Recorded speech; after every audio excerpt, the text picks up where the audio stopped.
The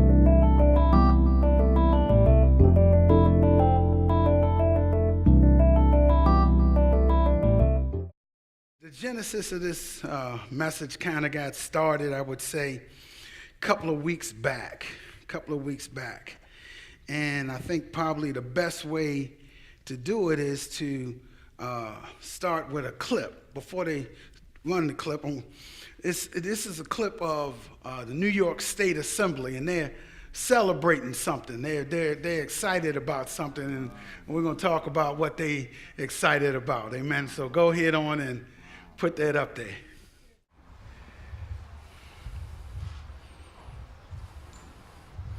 So, congratulations. You know, you would think for all that celebrating, they were celebrating something important. All that signing and yelling and screaming, and what that is about is in New York State, they have signed a woman productive rights bill, which allows a woman to have an abortion all the way up to the day of birth. All the way up to the day of birth. And the reason that I feel that the Holy Spirit impressed upon my heart to pick this topic today, and I'm talking about today the importance of life, is because I believe in a lot of ways the church has grown numb. Yes. We've grown numb to it. That we have kind of adopted this position that, hey, this is what's going on and it's just going to be. And when you go talk about aborting babies in the third trimester, you're not talking about, you're talking about murder. I believe from day one is murder. But we're talking about something that's formed, you know, something that's fully formed and kicking and all of these things. Now, I got another clip I'm going to show you, and this is a proposed bill in the state of Virginia. Now, when you watch this clip, I want you to listen closely as this state senator is questioned about this proposed reproductive rights bill in Virginia. If you would. How late in the third trimester would you be able to do that?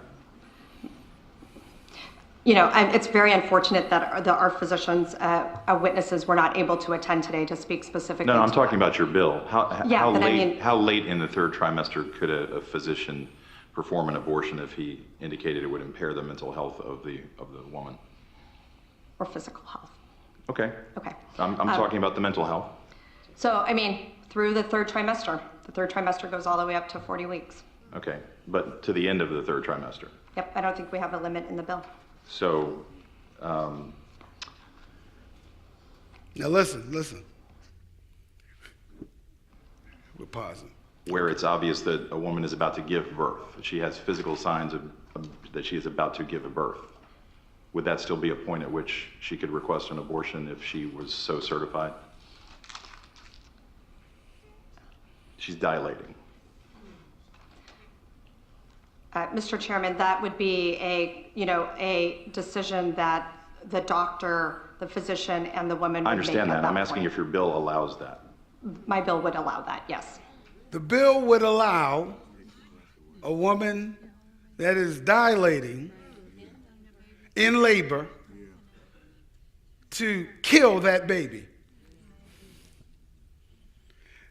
Look, these laws would allow abortion until the time of birth with no restriction. See, and the reason why I've picked this topic is because we are in a battle for life. Not just the life of the unborn, but which is kind of the focus of what I'm talking about, but we're in a battle for life. Do you understand in the inner cities of America, people are being killed every day? We're in a battle for life. He sent his son. I don't know anybody that's ready to sacrifice their child. But God sent Jesus into the earth so that we could have life. So we have to understand that abortion is so anti-God. It's so opposite of God. And that we as the salt and light, we can no longer be quiet. It's not an accident that we are opening up the hiding place. The hiding place is a response. See, it's such a prophetic thing. God has got us on a prophetic edge that before all of this stuff is coming out in the news, let me tell you something. This is the first time I've heard abortion talked about this much since the 80s and the 90s. But here we are, all that time we spent getting that house right just for this moment. This is our opportunity, a prophetic response. Not to pick up picket signs, no, but to do one thing, vote. Do the other thing, have a response. Yeah. Psalm 139. Psalm 139. It's going to be in the New King James. So, all right. Now you know, they talk about, well, we don't know when life begins. You'll hear say on the news, we don't know when life begins. Well, the word of God is clear, amen? And truth there. Psalm 139, let's start at verse 13. God's perfect knowledge of man. He says now, for you formed my inward parts, and you covered me in my mother's womb. Now, I read that, and in Psalm 40, Psalm 40 is where Bishop got the title for his book, Cover Me in the Day of Battle. And this is talking like God's covering or God's anointing, covering my head. Amen? And it's a book about spiritual fathering. But that same word is here when it says covered me. Listen, unborn babies got a covering of God. I don't care how conception happened. There are no accidents. Only we call them accidents, but God has covered them in the womb. Verse 14, he says, now, I will praise you, for I'm fearfully and wonderfully made. Marvelous, a great, awesome, marvelous, intricate baby in the womb is an awesome thing created by God. Verse 15, my frame was not hidden from you. In other words, every child God is seeing. When I was made in secret and skillfully wrought in the lower parts of the earth. Verse 16, your eyes saw my substance being yet unformed. In other words, God's watching the womb. Oh, your eyes saw my substance being yet informed.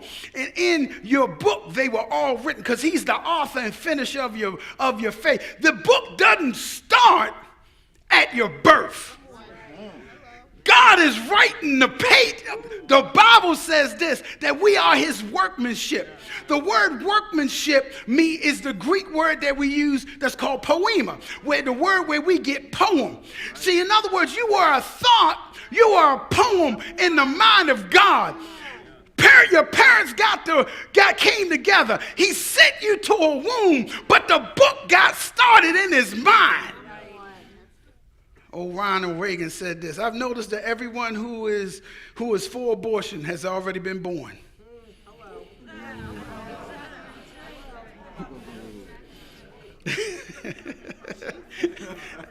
Amen. It's very hypocritical to deny others' life while you're living. It's very hypocritical for you to stand there and say, they don't deserve to be born when you're born. It's very hypocritical for you to say they don't deserve to live while you're living.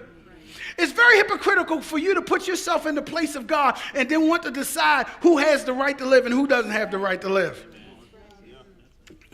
Okay, all right. So who started this movement? Who started this movement? This is the history portion. All right, now. All right. So there was a lady, her name was Margaret Sanger. And she was born in 1879. All right. Now, Now, here's the thing. You got to understand. Margaret Sanger was born, she was born a Catholic. But she came from, her mother was a Catholic. Her father used to be a Catholic, but he became an atheist. And she was born in a family of 11 children. Her mother had been pregnant 18 times. So she had 9 miscarriages and had 11 children. And her mother was constantly sickly. She blamed the excessive amount of being pregnant and having those miscarriages for her mother's failing health. Sounds interesting, right? And particularly, she did not like the Catholic Church's stance on life. Okay, so she became a nurse, and then once she moved to New York, and it's interesting that when we started, sharing this message, we started with the New York State Assembly. But so in 1916, Sanger opened up the first birth control clinic in the United States, which led to her arrest for distributing information on contraception. And an undercover policeman bought a copy of her pamphlet on family planning. Her subsequent trial, and it made great appeal and notoriety and generated a lot of controversy. In 1921, Sanger founded the American Birth Control League, which later became Planned Parenthood Federation of America in New York City. She is criticized for her belief in eugenics. So you would say, what is eugenics? Eugenics, which means well-born, is a set of beliefs and practices that aims at improving the genetic quality of the human population by excluding certain genetic groups judged to be less desirable and promoting other genetic groups judged to be superior. She was a big advocate of eugenics. Now, I told you that she was one of 11, born to an Irish-American working-class family, and I told you about her mother's death at the age of 40. But I believe we can best understand her from her own words. Amen? You know, I could sit here and tell you about what she said, what she believed, but I think it's probably more important that we could hear something she could say that I think encapsulates and kind of crystallizes how she felt about abortion. Now, in this clip, you're going to see what Margaret Sanger describes as the greatest sin in an interview that she did in the 50s with Mike Wallace. Can we bring that up?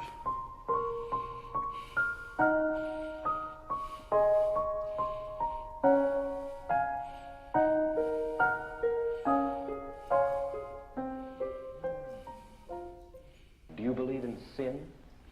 When I say believe, I don't mean believe in committing sin. Do you believe there is such a thing as sin?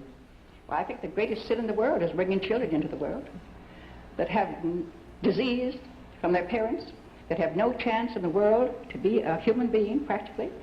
Delinquents, prisoners, all sorts of things just marked when they're born. That, to me, is the greatest sin.